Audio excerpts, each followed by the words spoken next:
Power point total practically step by step 3 video class के अंदर हम सीखेंगे। फर्स्ट क्लास में पावर पॉइंट का इंट्रोडक्शन, सेकंड क्लास में प्रोजेक्ट रिपोर्ट बनाना और थर्ड क्लास में फोटो एल्बम बनाना RSAT एग्ज़ाम की तैयारी के साथ। हाय, मैं हूं कलाम। आप सभी का स्वागत है Aman computer education learning express YouTube channel में, जहां आप सीखते हो online learning computer digital education. चलते हैं आज की वीडियो की तरफ। आज की क्लास में हम सीखेंगे पावर पॉइंट की फर्स्ट क्लास, पावर पॉइंट का इंट्रोडक्शन। तो चलिए करते हैं शुरू। हमारे आज के प्रोग्राम का नाम है MS power point. MS power point का पूरा नाम है माइक्रोसॉफ्ट पावर पॉइंट और यह मेंबर ऑफ MS ऑफिस होता है। MS यानी कि माइक्रोसॉफ्ट कंपनी ने इन सॉफ्टवेयर को ऑफिस काम के लिए बनाया गया है, इसलिए इन्होंने अपना एक ग्रुप बनाया है MS ऑफिस। एक MS ऑफिस को चलाने से 8 से 10 सॉफ्टवेयर इंस्टॉल एक साथ ही होते हैं, जिसमें से हमारा पावर पॉइंट भी एक है। तो पावर पॉइंट को हम कैसे ओपन करेंगे, तो देखते हैं फर्स्ट स्टेप को।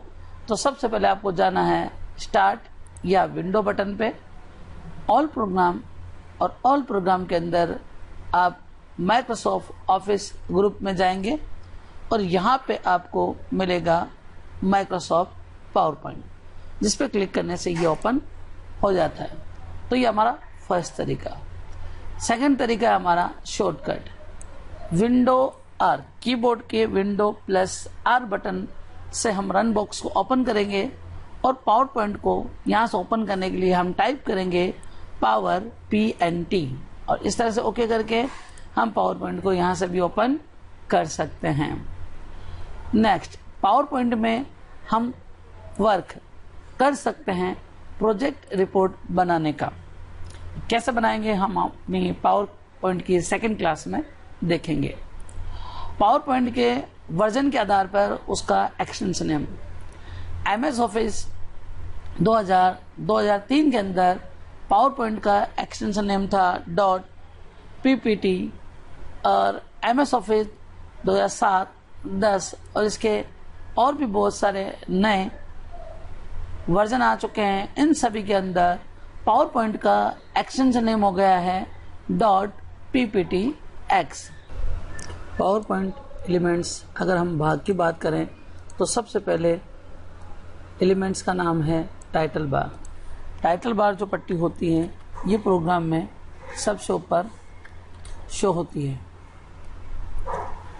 ये लगभग हर प्रोग्राम में आती है। इसकी खास बात है, यह हमें ओपन प्रोग्राम का नाम बताती है, और इसके अलावा सेव अनसेव फाइल, अगर हमारी फाइल किसी नेम से सेव है तो उसका नाम यहाँ पे आएगा, और अनसेव फाइल का नाम आता है प्रेजेंटेशन फर्स्ट। नोट करें, ये हमारे एग्जाम का सवाल बन सकता है।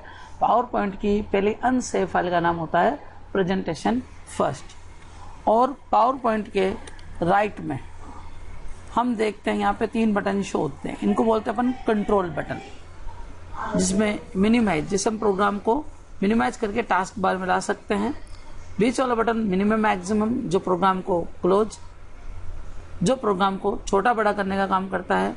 और तीसरा हमारा क्लोज बटन, जो प्रोग्राम को बंद करने का काम करता है। सेकंड एलिमेंट्स की बात अगर हम करें तो उसका नाम है क्विक एक्सेस बार।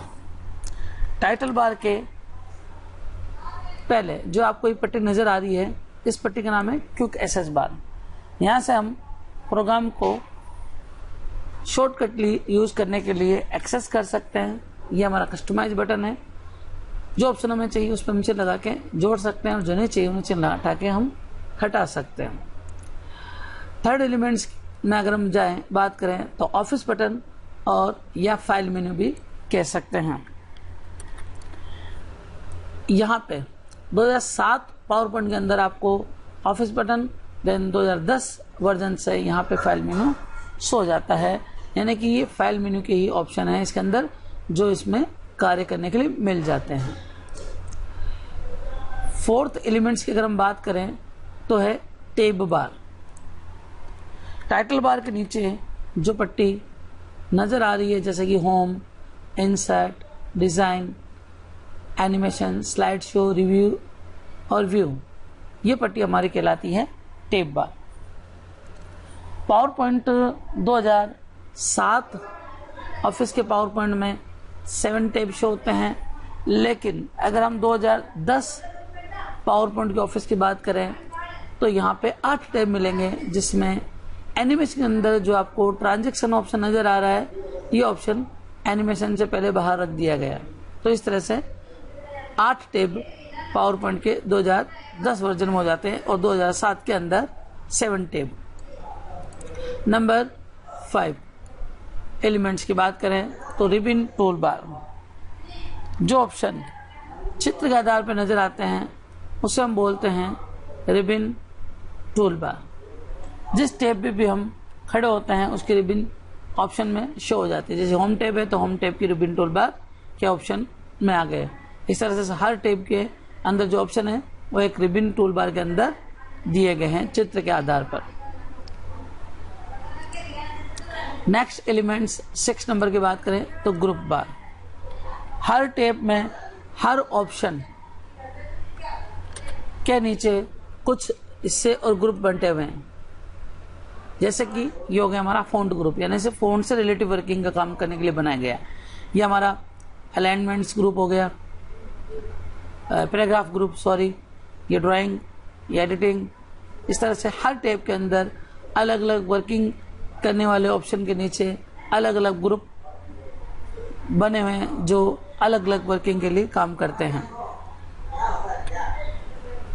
नंबर 7 एलिमेंट्स में हम बात कर रहे हैं तो slide outline tab.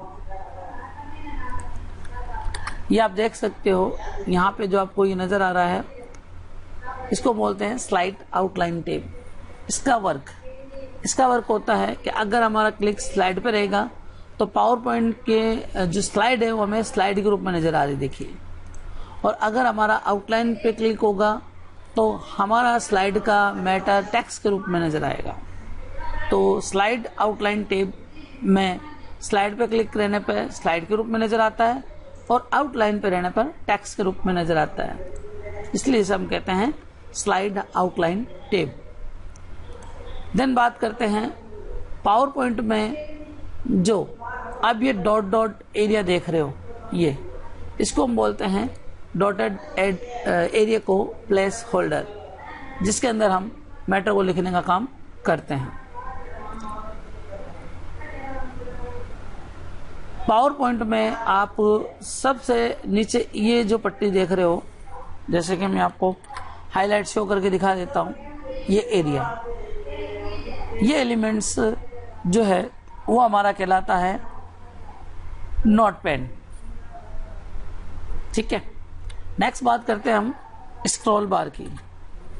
10 number elements हमारा स्क्रॉल बार। जो प्रोग्राम के साइड में पट्टी नजर आती है ये स्क्रॉल बार है। ये 2 होती है, एक यहाँ पे भी नजर आती है जब पन्ना भरा हुआ मिलेगा आपको, ठीक है। इससे क्या होता है, हम इसको बोलते हैं वर्टिकल स्क्रॉल बार, जो पेज को ऊपर नीचे करने का काम करती है, और ये हमारी हॉरिजॉन्टल स्क्रॉल बार होती है जो पेज को दाएं बाएं करने का काम करती है। एलिमेंट्स नंबर 11 के अंदर देखते हैं हम स्टेटस बार। स्टेटस बार पट्टी हर प्रोग्राम में सबसे नीचे आती है। ये हमें यहाँ पे बता रही है हम अभी कौन सी स्लाइड पे खड़े हैं और स्लाइडें कितने। जैसे मैं 2nd नंबर स्लाइड पे खड़ा हूँ, आप देख सकते हो, और टोटल इसमें 3 स्लाइड हैं। इसी में अगर हम बात करें राइट साइड एरिया में तो यहाँ पे हमारा जूमिंग एरिया आता है, जहाँ पे जो जूमिंग होती है, जैसे मैंने यहाँ पे नोट डाउन कर रखा है कि पावर पॉइंट के अंदर जो जूमिंग होती है वो 10 से 400। देन आता है पेज का लेआउट। यहाँ पेज के 3 लेआउट होते हैं। सबसे पहला होता है आपका नॉर्मल, ज़्यादातर पावर पॉइंट में हमें इसी में वर्क करना चाहिए। सेकंड होता है स्लाइड शॉर्टर। स्लाइड शॉर्टर में होता है जितने भी हमने पावर पॉइंट में स्लाइडें दे रखी हैं उनको ये छोटे रूप में शो करता है। और तीसरा होता है स्लाइड शो, जो स्लाइड को शो करके दिखाता है। हमें नॉर्मल पेज पे ही वर्क करना चाहिए। नेक्स्ट बात करते हैं कि हम पावर पॉइंट में जिस पेज के ऊपर काम कर रहे हैं, इस पूरे पेज के एरिया को हम बोलते हैं स्लाइड। जो हिस्सा बना होता है ना पूरा जिस पे हम वर्किंग कर रहे हैं, ये हमारा कहलाता है स्लाइड। जो मैं आपको यहाँ बता रहा हूँ कि power point on work page slide. Power point open करने के बाद जो फर्स्ट स्लाइड आती है उस स्लाइड का नाम होता है टाइटल स्लाइड। पावर पॉइंट में अगर हमें न्यू स्लाइड ऐड करनी है तो शॉर्टकट की होगी कंट्रोल M, जिससे हम नई स्लाइड जोड़ सकते हैं। पावर पॉइंट में किसी भी कार्य या स्लाइड को डुप्लीकेट बनाना है तो उसके लिए शॉर्टकट की होगी कंट्रोल D। पावर पॉइंट में बने हुए प्रोजेक्ट को शुरू से चलाना है तो उसके लिए स्लाइड शो फ्रॉम बिगिनिंग या शॉर्टकट की F5 पे क्लिक करके हम प्रोजेक्ट को शुरू से चला सकते हैं। करंट स्लाइड शो, जहाँ से खड़े वहाँ से स्लाइड को चलाना है तो स्लाइड शो टैब के अंदर करंट स्लाइड शो या फिर शॉर्टकट की शिफ्ट F5 दबाकर हम करंट स्लाइड को चला सकते हैं। Custom slide, slide show tab के अंदर कस्टम स्लाइड शो में हम अपनी इच्छानुसार स्लाइड को चुनकर स्लाइड को चला सकते हैं। पावर पॉइंट की स्लाइड को बिना रुके लगातार चलाने के लिए स्लाइड शो टैब में सेटअप शो के अंदर लूप पे चिन्ह लगाकर स्लाइड को हम कंटिन्यू चला सकते हैं। स्लाइड को रोकना या स्टॉप करना है तो ESC एस्केप बटन दबाकर हम रनिंग स्लाइड को रोक सकते हैं। पावर पॉइंट की स्लाइड में अगर हमें कुछ भी इंसर्ट करना है तो इंसर्ट टैब के अंदर से हम वो चीज़ इंसर्ट कर सकते हैं। इसके अंदर photo album, audio video extra में हम इंसर्ट कर सकते हैं। पावर पॉइंट के प्रोजेक्ट को स्लाइड को इफेक्ट देने वाले को हम ट्रांजिशन कहते हैं और स्लाइड पे रखे हुए मैटर को चलाने वाले इफेक्ट को हम एनिमेशन कहते हैं। प्रिंट करने वाले पेज को हम हैंडआउट मास्टर कहते हैं और एक पेज में हम 1, 2, 3, 4, 6 व 9 स्लाइड प्रिंट करा सकते हैं। स्लाइड मास्टर ऑप्शन से हम एक जैसी स्लाइडों में एक साथ इफेक्ट लागू कर सकते हैं।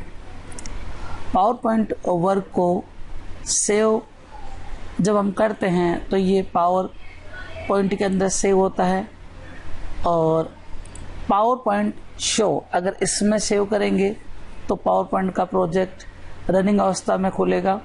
इसके अलावा पावर पॉइंट के प्रोजेक्ट को JPG, PNG, GIF इमेज के आधार पर सेव कर सकते हैं और 2010 में हम PDF चुन के पोर्टेबल डॉक्यूमेंट फॉर्मेट में भी सेव कर सकते हैं और 2010 में इसके अलावा WMV विंडो मीडिया वीडियो बना के भी प्रोजेक्ट को सेव करा सकते हैं।